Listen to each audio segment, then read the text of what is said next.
Tanpa dijegal pun, Anies bakal tumbang dengan sendirinya. Menjelang Pilpres 2024 yang kurang lebih tinggal 10 bulan lagi, bakal calon presiden Indonesia yang terlihat semakin ngaco adalah Anies Baswedan. Kebohongannya selama ini dengan modus operandi meracuni alam bawah sadar masyarakat Indonesia dengan berbagai statementnya yang memposisikan dirinya sebagai capres yang terzolimi. Aneh memang, seolah-olah banyak pihak yang kebakaran jenggot dan ketakutan setengah mati ini orang bakal memenangkan pemilu dan menjadi presiden. Para tim horenya juga ikut-ikutan terus menggonggong sana sini, berupaya merusak suasana dengan menuding Presiden Jokowi ikut cawe-cawe pada momen perhelatan Pilpres 2024 mendatang.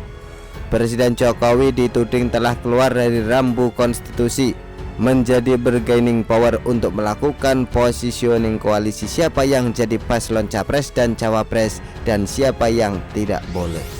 Mereka juga menuding ada agenda terselubung Presiden Jokowi agar sebisa mungkin hanya 2 paslon saja pada Pilpres 2024 mendatang, di mana kedua paslon tersebut harus all president men, di mana Anies sebisa mungkin dieliminasi sejak awal. Tidak hanya itu saja, untuk menjegal Anies, Presiden Jokowi juga dituding sebagai dalang opsi untuk menunda pemilu sekaligus memperpanjang masa jabatan presiden lebih dari 2 periode dengan pandemi dijadikan alasan utamanya. Lalu ada lagi tudingan memanfaatkan kasus hukum sebagai nilai tawar politik dengan menggunakan tangan KPK untuk menjadikan Anies tersangka dalam kasus Formula E. Yang paling konyol, para tim hore itu menuding Presiden Jokowi menginisiasi koalisi besar untuk menjegal Anies, termasuk namun tidak terbatas merebut Partai Demokrat melalui tangan Muldoko. Begitu pula dengan statement basi ala AHY yang mewanti-wanti Presiden Jokowi jangan ada tokoh-tokoh potensial capres tertentu yang didukung atau di-endorse, tetapi ada tokoh lainnya yang dijegal. AHY menjadi sangat resah dan gelisah apabila pilihan Presiden Jokowi itu berdampak pada dukungan kepada tokoh capres tertentu dengan menjegal tokoh lainnya. Konyol memang. Padahal Anies itu masih di level kelas keong, ibaratnya kencing masih belum lurus dalam persoalan dinamika politik. Namun mereka semua termasuk Anies sengaja membelokkan masalah untuk mendongkrak elektabilitasnya agar bisa menang jadi presiden. Begitulah ciri-ciri para pecundang politik. Coba bayangkan, apa jadinya Pilpres 2024 mendatang dengan berbagai kebohongan dan sandiwara yang kerap ditebarkan oleh para gerombolan brekele itu. Padahal pencalonan Anies sebagai capres yang diusung Surya Paloh adalah sejarah blunder terbesar bagi NKRI. Mayoritas rakyat Indonesia jadinya gagal paham. Kok bisa-bisanya Surya Paloh sebegitu nafsunya mengusung manusia miskin prestasi satu ini menjadi capres dengan membabi buta. Kalau saya sudah tidak heran lagi. Surya Paloh dan Anies pada hakikatnya sama-sama punya ambisi yang overdosis seperti keong yang merindukan Mars.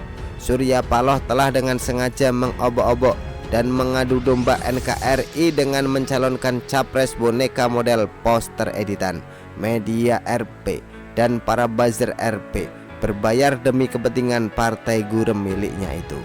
Tanpa perlu dijegal pun, capres boneka macam si Anies ini bakal tumbang terkapar tidak berdaya karena miskin prestasi dan mudah dikendalikan oligarki. Bila menyambungkan semua kolase berita di semua media mainstream dalam kondisi tidak memenuhi electoral threshold, miskin dukungan dana, pun tidak luas dalam lobby dan berkoalisi, siapa yang mau bertaruh terhadap capres terbodoh yang pernah muncul pada pemilu di negeri ini? Hanya orang bego yang mau nyoblos capres boneka yang pernah miskin ngutang ke Sandiaga agar bisa berhasil jadi gubernur DKI Jakarta dulu demi meraih ambisinya melalui paceklik dana dan krisis kepercayaan dari mayoritas masyarakat. Sudah tidak amanah, bikin rusak Jakarta pula.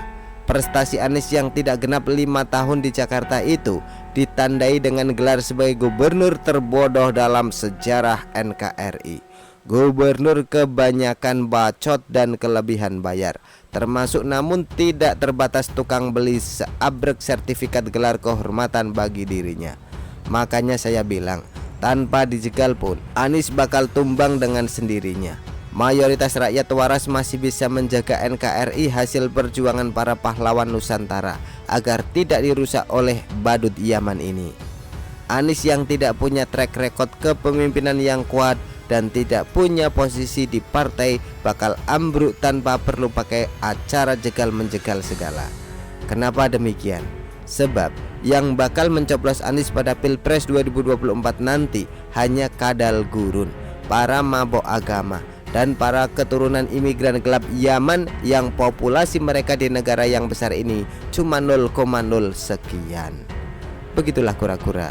Artikel diambil dari Shu.com, ditulis oleh Argo Javires. Bagaimana menurut Anda?